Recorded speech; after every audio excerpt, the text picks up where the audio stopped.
In South Africa, the phenomenal wildlife takes center stage. However, when you travel to the country, you will find that their food and wine is equally impressive. Our home was Singita Castleton Camp, one of Swain Destinations' signature accommodations, and the food here will just wow you, almost as much as the elephants watching you eat it. And after your early morning game drive, you get to come back to this beautiful breakfast set up out here in the bush. All this incredible food is brought in fresh daily and prepared specifically for you. And if you mention that you like something, they'll make sure that you have it. And Singita goes the extra mile by providing training for aspiring chefs from the villages nearby and employing them at any of their 3 prestigious lodges. Singita School of Cooking is a school which develops the youth from outside community, giving the youth experience. And I'm so proud of my job, like cooking is in my veins now. I looked forward to each meal because I knew the chefs would surprise us with so many different, creative dishes. And all this cooking got me really hungry, so can we go try it outside now? No problem. All right, This. time to enjoy. Let's go. Let's go. Our meals were served in a variety of places throughout the lodge. My favorite being under a trellis just next to the pool with a close-up view of the wild game grazing just yards from us. And the surprises weren't limited to the lodge. Our game drive ended with a very South African tradition of sundowners. Meat is a staple in typical South African cuisine, and one of the most popular ways to enjoy it is in a braai, or barbecue.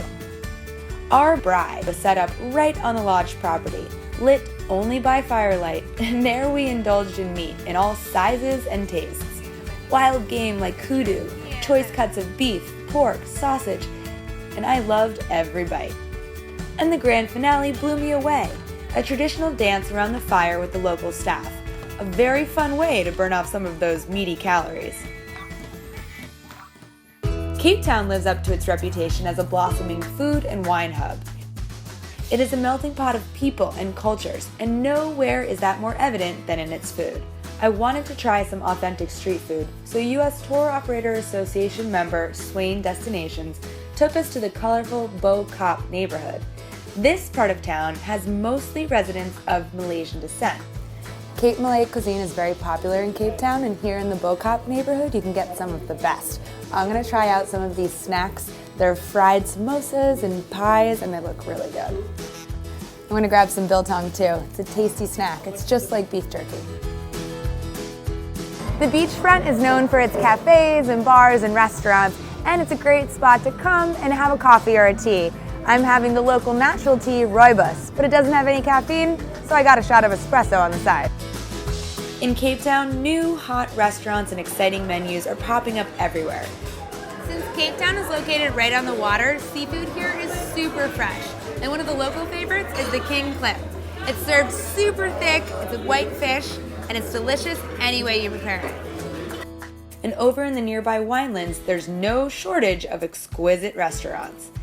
One of the hardest tables to get is at the nearby Franschhoek's Tasting Room. There, the menu is a secret. You just show up and swoon over incredible dish after dish. It is an African-inspired surprise tasting menu. The whole idea behind the menu is to celebrate all the beautiful tastes and flavors we have in the country. The Cape Winelands region is known throughout the world for its unique Pinotage and its Chenin Blanc. And it doesn't end there. New winemakers are reinventing the classics and creating more incredible wines.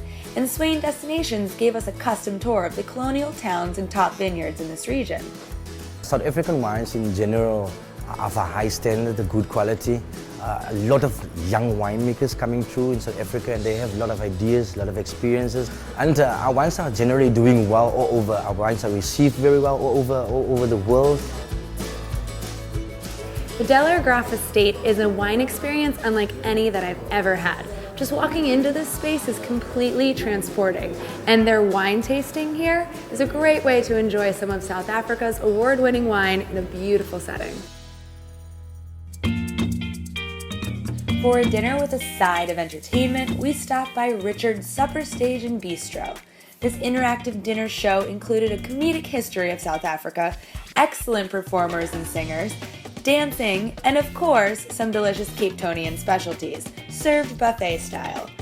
Many Indian-inspired dishes crossed with meats and local fish, and desserts including milk tart and Coke Sisters, a syrupy fried donut. However, here at Richard's, the dancing and laughs were my favorite dessert.